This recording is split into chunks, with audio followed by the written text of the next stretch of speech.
In the city of Medina, in the year 83 AH, 702 CE, under a sky that bore witness to generations of prophets, a child was born into the purest of lineages. He was not born into wealth or power by worldly standards, but into a home where wisdom, sacrifice, and divine guidance were a way of life. That child was Ja'far ibn Muhammad, A.S., who would later become known as Imam al-Sadiq, the sixth divinely appointed Imam of the Shia Muslims and the ocean of knowledge that quenched the thirst of generations. He was born into two noble lineages. His father, Imam Muhammad al-Baqir, A.S., was the fifth Imam, and a direct descendant of Imam Hussain, A.S., the martyr of Karbala. His mother, Farwa, was a pious and knowledgeable woman, descended from Abu Bakr, the first caliph in Sunni tradition.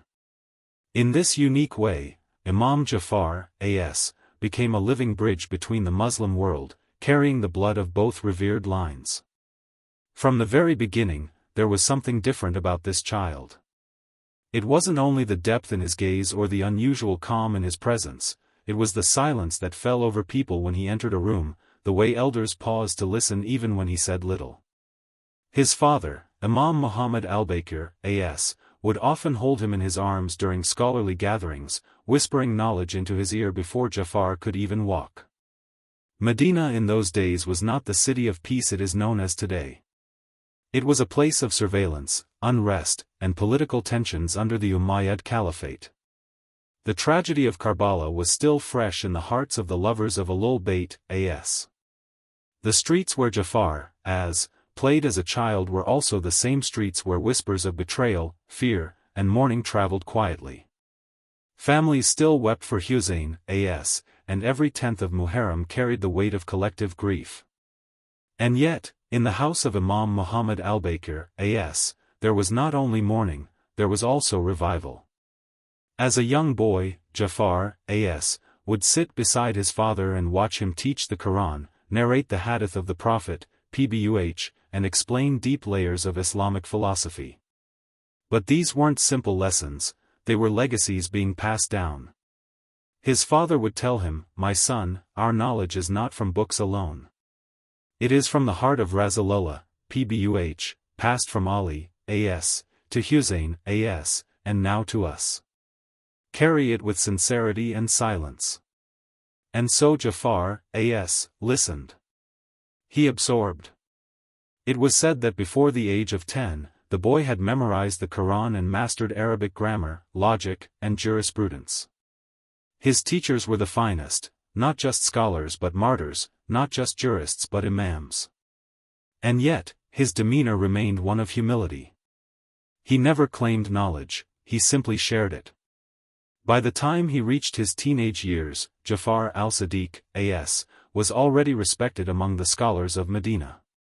Even senior jurists would lower their voices in his presence. Yet he rarely spoke unless asked, and never argued unless the truth was being obscured. The political climate began to shift in the early 100s AH. The Umayyad dynasty, known for its corruption and hostility toward the Prophet's family, was nearing its decline. Revolts began to stir, and among the chaos, Imam Muhammad al-Baqir, A.S., increased his teaching, and so did his son. Together, they were rebuilding Islamic knowledge from within the shadows of tyranny.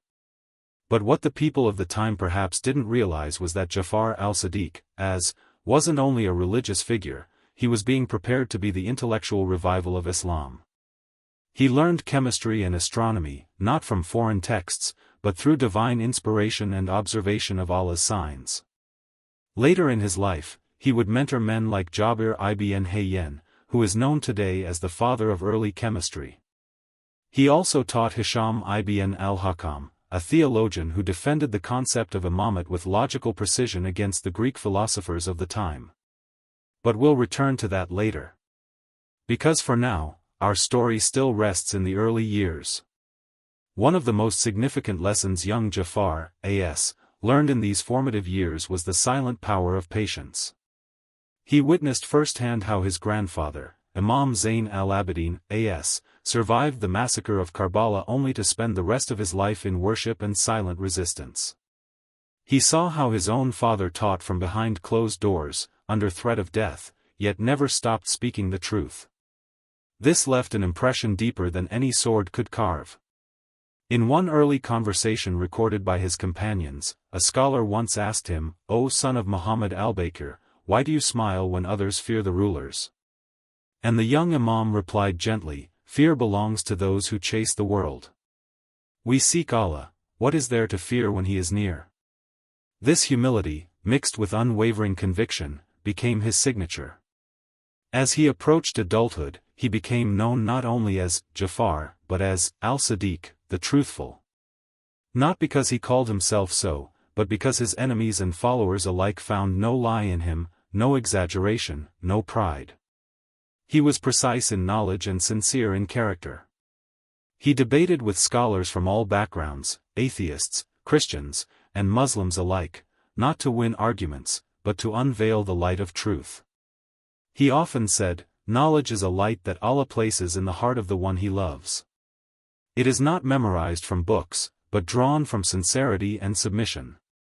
By the time he was in his early 30s, the world had begun to notice that this son of Ahl-e-Bait was not like the others they had seen. He wasn't rallying armies or seeking thrones.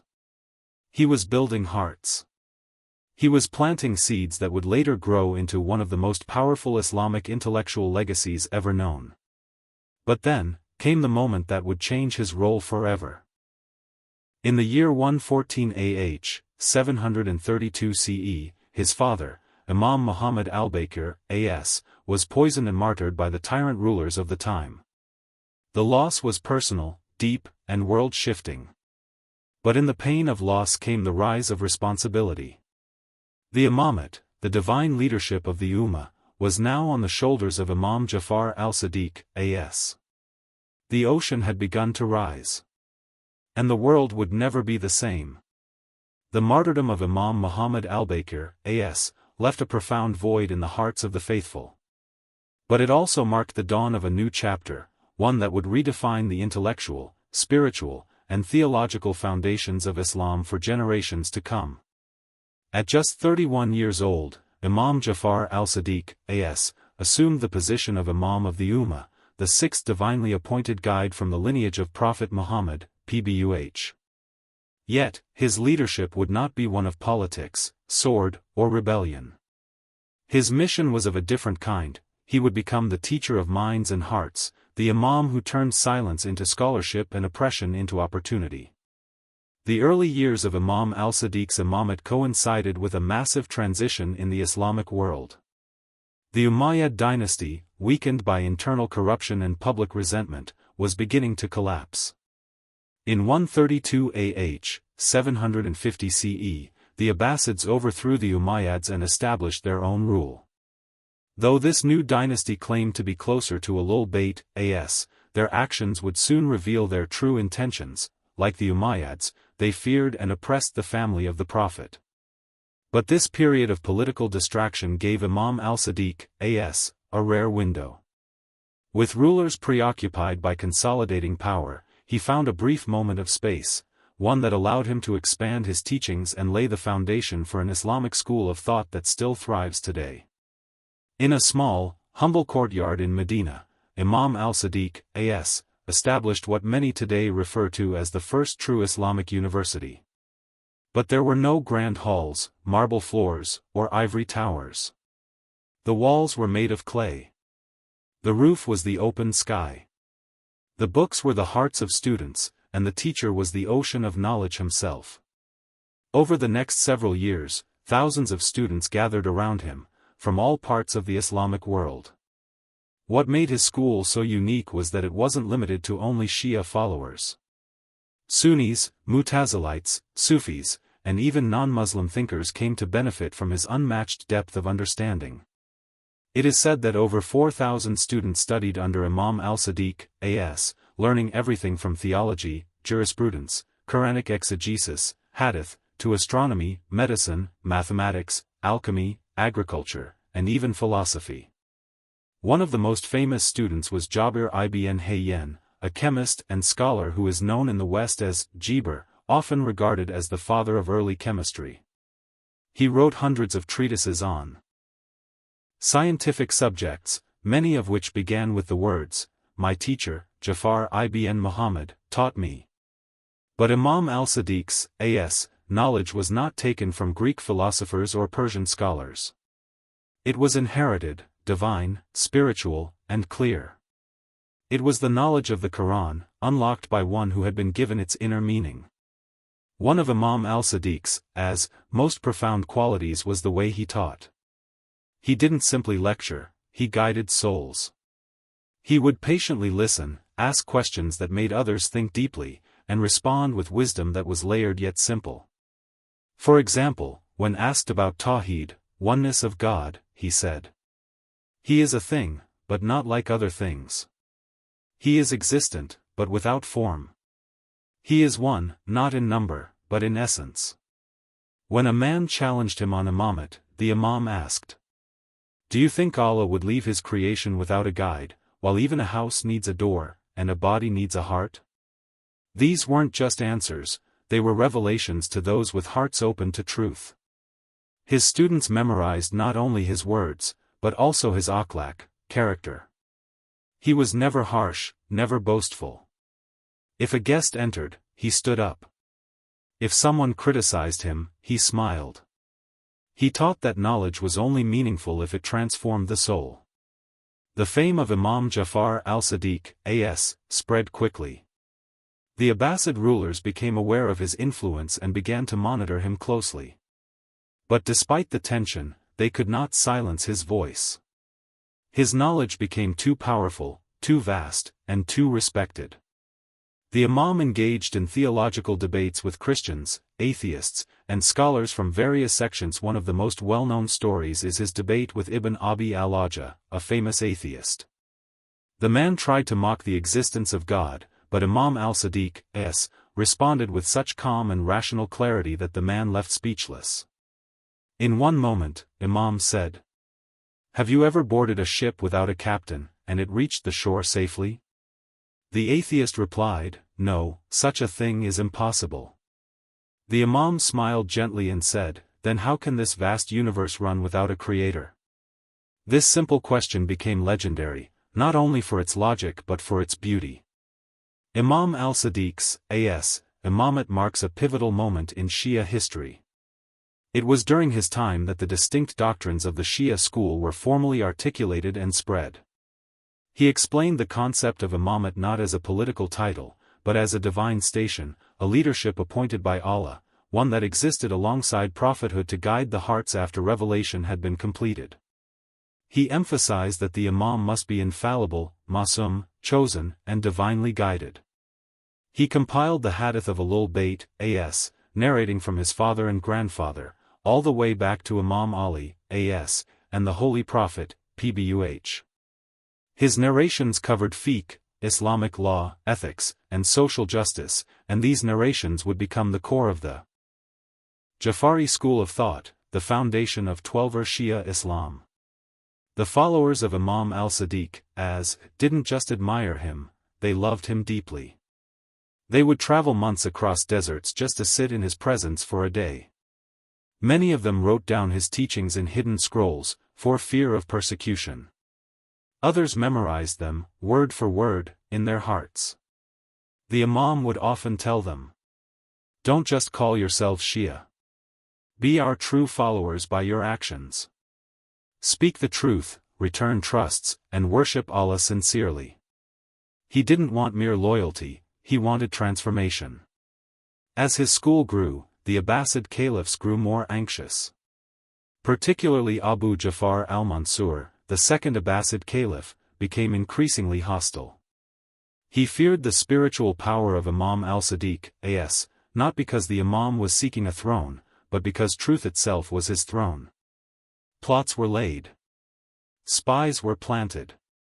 And slowly, the freedom that had allowed his voice to rise was being choked. But Imam al-Sadiq, never stepped back.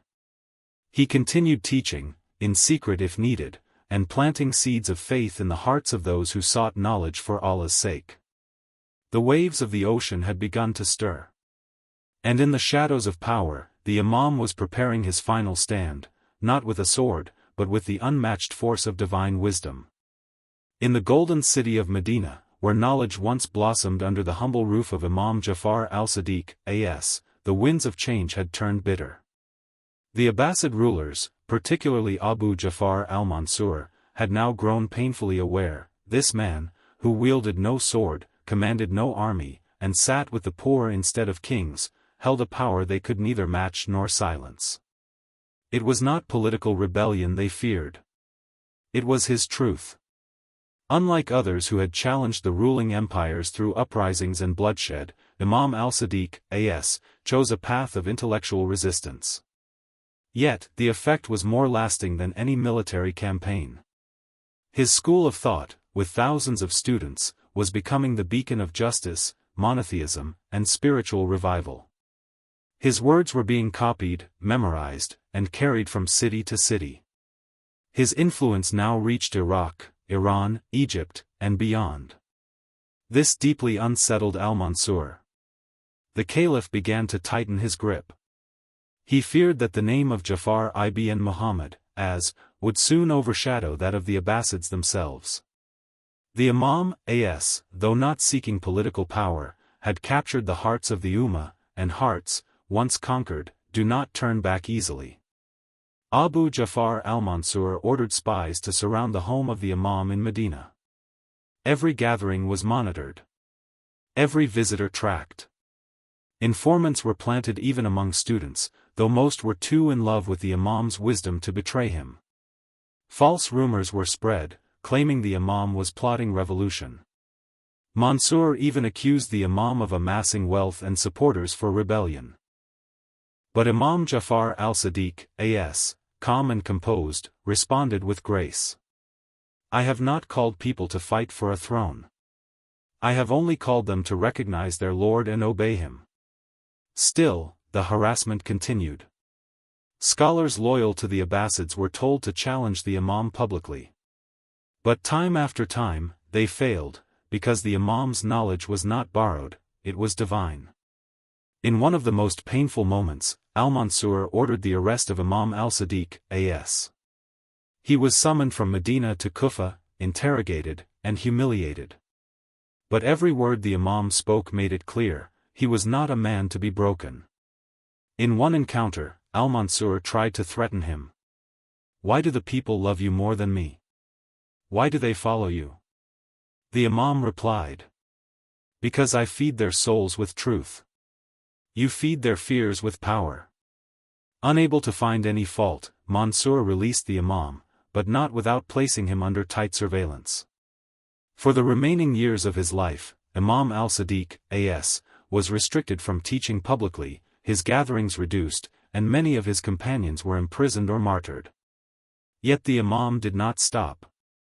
Secretly, quietly, yet consistently, he continued his mission. With the Abbasid pressure rising, Imam al-Sadiq, a.s., began to teach in small circles, relying on trusted companions. Among them were great scholars like Zurara ibn Ayun, Hisham ibn al-Hakam, Muhammad ibn Muslim, Mu'min al-Tak. These men became the silent carriers of the Imam's legacy, preserving every word, every ruling, and every insight. One night, Imam al-Sadiq, a.s., gathered them and said, These are not ordinary times. What I teach you today must be guarded like treasure. There will come a time when even remembering my name will be forbidden. Prepare yourselves. It was not fear that drove his caution, it was wisdom. The Imam knew that his mission was long-term, and to preserve the truth, one must often act in silence.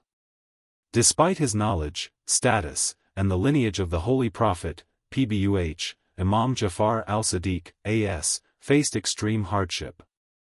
He saw his followers tortured, his students exiled, and his family targeted. He received reports of innocent Shia families being imprisoned for simply mentioning his name. His eyes would fill with tears, not out of defeat, but deep sorrow for a nation that continued to reject truth. One day, a companion found him weeping during prayer. He asked, Ya Ibn Rasulillah, what has made you cry like this?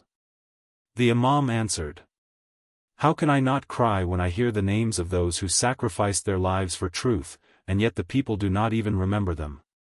Their blood has watered the soil of Islam, but the flowers are denied sunlight. As time passed, al-Mansur's anger grew. He could not tolerate the Imam's continued influence, even in silence. It is recorded in multiple reliable Shia sources that the Caliph finally made a cruel decision, to end the life of the Imam. He sent poison through a secret envoy, disguised as a gift. The Imam, aware of the plots, accepted his fate with calm resignation. What Allah wills will come to pass. And we are content with his decree. Shortly after consuming the poisoned food, the Imam began to fall gravely ill. The pain was unbearable, but not once did he cry out. Not once did he curse his enemies. Instead, he prayed, performed wudu, ablution, and gave final instructions to his family. Among his last words were, "O Allah, be my witness. I pass this knowledge to the trustworthy, and I leave this world with nothing but love for you." In 148 AH, 765 CE, Imam Ja'far al-Sadiq, A.S., was martyred, at the age of 65. His funeral was attended by close family and trusted followers, and his blessed body was buried in Jannat al-Baqi, the same cemetery in Medina that holds the graves of other holy members of Ahl-e-Bait, A.S. But even as his body returned to the earth, his legacy had already taken root. The Ja'fari school of Islamic thought would go on to be the theological backbone of Twelver Shia Islam. His teachings would be preserved in thousands of hadiths. His students would spread his knowledge from Medina to Baghdad, Kufa to Khorasan. His resistance, patience, and wisdom would become an eternal beacon for seekers of truth. Imam Ja'far al-Sadiq, A.S., once said, "Our knowledge is a river. And from it flows wisdom that has no end." Indeed, his life was that river, patient, clear, and pure. And from that river, emerged an ocean so vast that no empire, no caliph, no enemy could drown it. Even today, more than 1,200 years later, millions still call him their Imam. Scholars still quote his words. Philosophers still study his insights. And lovers of Ahl-e-Bait, still mourn his martyrdom, not with fear, but with the resolve to carry his mission forward. The light of Imam Ja'far al-Sadiq, A.S., may have left the earth in 148 AH, but what he left behind was not mere memory, it was a living legacy, an ocean of knowledge, and a spiritual compass that still guides the seekers of truth today. Unlike most scholars whose influence fades after death, the work of Imam al-Sadiq, only grew stronger after his martyrdom. His school, based in Medina, had no marble halls or towering gates. It had no political funding, nor did it bear any royal title. Yet it produced more than 4,000 students, including some of the greatest minds in Islamic history. These students, from various backgrounds, philosophers, jurists, chemists, theologians, and mystics, carried his words far and wide. They preserved his teachings in volumes of hadith, transmitted them through generations, and infused them into the Ja'fari school of thought, now followed by millions of Shia Muslims worldwide. Perhaps one of the most stunning aspects of the Imam's legacy is how he bridged science and spirituality. In a time when the world was clouded with superstition and myth, Imam al-Sadiq, taught his students about anatomy, astronomy, chemistry, physics, and medicine, but always through the lens of divine wisdom.